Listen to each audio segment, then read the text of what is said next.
காதல் அழிவற்றதுன்னு சொல்லுவாங்க. ஆனா அந்த காலத்துல துரோகத்தால ஒரு பெண் சிதைக்கப்பட்டாங்க. 1540ல மதுரையின் ஒரு எல்லையோர கிராமத்துல நடந்த அந்த பழிவாங்கும் கதை இன்றும் அந்த ஆத்தோட அலைகளில ஒளிந்திருக்கிறது. உங்களோட இதய துடிப்ப அதிகரிக்க செய்யும் ஒரு வரலாற்று திகில் பயணம் தான் இந்த வீடியோ. சரி, வாங்க வீடியோக்குள்ள போலாம். நீங்க பார்த்துட்டு இருக்குது மிஸ்டர் டிகில். நான் உங்கள் சஞ்சய். சுந்தரி அப்படின்றவ அரச மண்டபத்துல நடனமாடுபவள். அவளோட நடனத்திற்கு மதுரையே அடிமை. ஆனால் அவளோ அந்த பகுதியின் இளம் தளபதி மாறனின் அன்பிற்கு அடிமையாக கிடந்தாள். ஒரு இரவு நேரத்துல சுந்தரியும் மாறனும் பேசிக் கொண்டிருந்தாங்க. அப்போ மாறன் என்ன சொல்றான்னா, சுந்தரி, உன் கால் சலங்கை ஒலியில என் போர்க்கள களைப்பு எல்லாம் மறைந்து போகிறது. இந்த நிலவின் சாட்சியாக சொல்கிறேன், நீயே என் வாழ்வரசி அப்படின்னு மாறன் சுந்தரி கிட்ட சொல்றாரு. அதுக்கு பதிலுக்கு சுந்தரி என்ன சொல்றாங்கன்னா, மாறா, அதிகாரமிக்க உங்கள் தந்தையிடம் நம் காதலை பற்றி சொல்லும் துணிச்சல் உங்களுக்கு இருக்கிறதா? இல்லை, இந்த சலங்கை ஒலி போன்று காற்றோடு மறைந்து விடுமா? அதுக்கு மாறன் என்ன சொல்றான்னா, நாளை பௌர்ணமி இந்த தடாக கல் மண்டபத்துல உன்னை சந்திக்கிறேன்.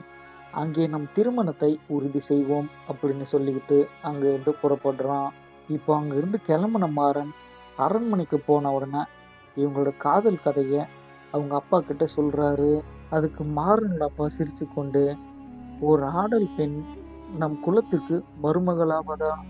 உன் அதிகார பசிக்கு அவள் தடையாக இருந்தால் அவளை அழித்து விடுமாறா, இல்லையெனில் உன் தளபதி பதவி பறிபோகிவிடும் அப்படின்னு சொல்றாரு. பதவி மோகம் மாறனின் கண்களை மறைத்து விட்டது. பயமும் சுயநலமும் காதலை விட பெரிதாக வளர்ந்தன. மறுநாள் சுந்தரி அந்த கல் மண்டபத்துல இரவு நேரத்துல மாறனுக்காக காத்துட்டு இருந்தாங்க. அவங்க கைகளில மல்லிகை பூ சரத்தை வச்சு கொண்டு காத்து கொண்டு இருந்தாங்க. தூரத்துல குதிரை வரும் சத்தம் கேட்கிறது. அவள் மகிழ்ச்சியுடன் ஓடினாள். ஆனால் வந்தது மாறன் அல்ல, கொலையாளிகள். சுந்தரி பதற்றத்துடன், யார் நீங்கள்? தளபதி எங்கே? ஏன் என்னை சூழ்ந்து கொள்கிறீர்கள் அப்படின்னு கேட்குறாங்க. அதுக்கு வந்தவங்க என்ன சொல்றாங்கன்னா, தளபதியின் ஆணைப்படி நீ இன்று இந்த தடாகத்திற்கு பலியாக போகிறாய் அப்படின்னு சொல்றாங்க. அதற்கு சுந்தரி, மாறா, எனக்கு துரோகம் செஞ்சிட்டியா? என்னுடைய அன்பு உனக்கு கசந்து போய்விட்டதா அப்படின்னு அழுகுறாங்க. இந்த குளத்தின் நீர் என் உயிரை குடித்தாலும் என் ஆவி உன்னை தேடி வரும் அப்படின்னு சொல்றாங்க. அவளை தடாகத்துல தள்ளி விடுறாங்க. குமிழிகள் எழுந்து அடங்குகிறது. மல்லிகை சரம் தண்ணீரில் மிதக்குகிறது. இப்படியே சில வருடங்களும் போகுது. மாறனுக்கு திருமணமும் ஆகிவிடுகிறது.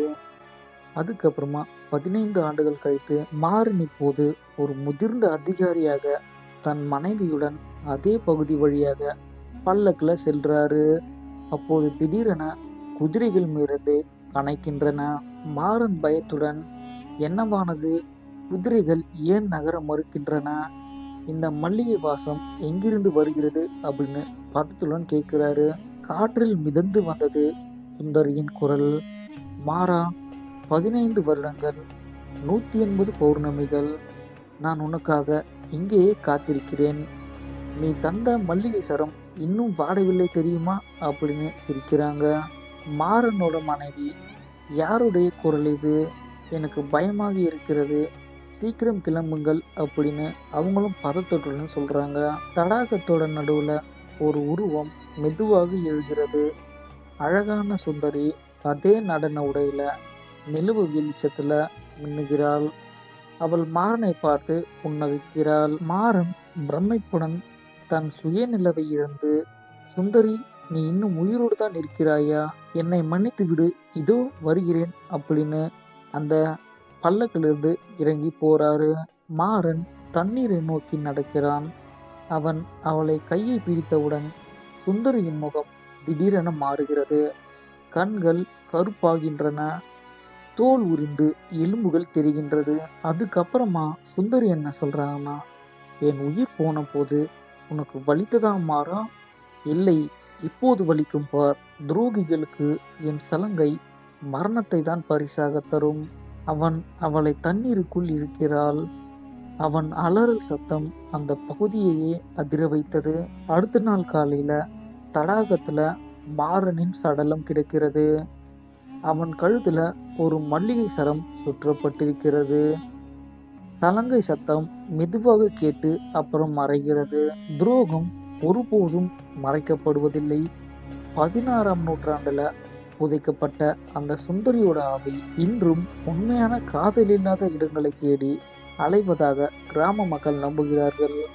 இப்ப சொல்லுங்க, இந்த கதை உங்களோட ரத்தத்தை உறைய வச்சுச்சா? உங்க ஊர்லும் இதே போன்ற மர்மமான குளங்கள் மற்றும் இடங்கள் இருக்கிறதா? இதை கமெண்ட்ல சொல்லுங்க. மேலும் இது போன்ற வரலாற்று திகில் கதைகளை பார்க்கறதுக்கு இந்த சேனலை மறக்காம சப்ஸ்கிரைப் பண்ணிட்டு கூட வர பெல் ஐக்கானை சேர்த்து கிளிக் பண்ணிக்கோங்க.